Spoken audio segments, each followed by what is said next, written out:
Jadi lebih baik dia bilang ini kayaknya bukan bidangku deh. Kalau Koko sendiri pernah nggak ngerasa di titik hidup yang kayak apa yang gue lakuin ini semuanya gagal gitu. Kan kalau sekarang semuanya berhasil. Tapi ada nggak satu titik di hidup gue kayaknya bikin apa aja gagal deh gitu. Bisa dibilang enggak sih. Bukannya sombong ya. Cuma gini Bisa ya. dibilang nggak gagal guys. Setiap kali gagal itu saya selalu mikir ini artinya saya bentar lagi naik level. Kalau udah melewati kegagalan ini gitu loh. Karena kan nggak mungkin kan orang bisa di atas tanpa melewati kegagalan-kegagalan kecil ini.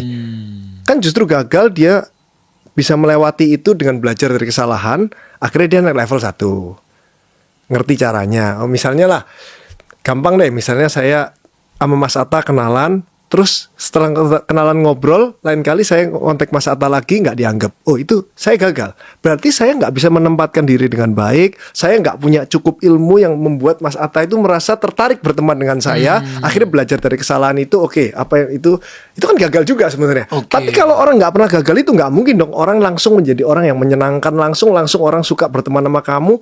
Nggak mungkin. Experience itu pasti ya. Gitu. Jadi itu mindset loh guys, itu mindset banget.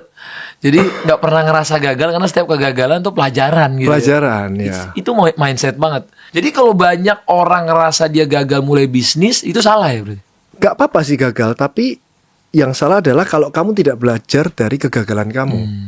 Jadi gagal ya udah, itu harus dipelajarin. Saya selalu ngomong ini, pada saat kamu gagal, pelajarin kenapa kamu gagal. Pada saat kamu sukses, kamu juga harus pelajarin kenapa kamu sukses. Rata-rata orang bahkan yang sukses, dia nggak mempelajari kenapa dia sukses. Terus yang gagal langsung mundur. Berarti aku memang nggak bakat. Masa gitu? Kan lucu, berarti aku memang nggak bakat. Aku nggak bakat, itu bukan banyak. bidangku. Itu paling bahasa-bahasa paling bahaya ya. Itu adalah hal pelarian yang paling gampang daripada belajar. Belajar itu kan sesuatu yang nggak enak dan nggak nyaman karena sesuatu yang baru kan. Jadi lebih baik dia bilang ini kayaknya bukan bidangku deh.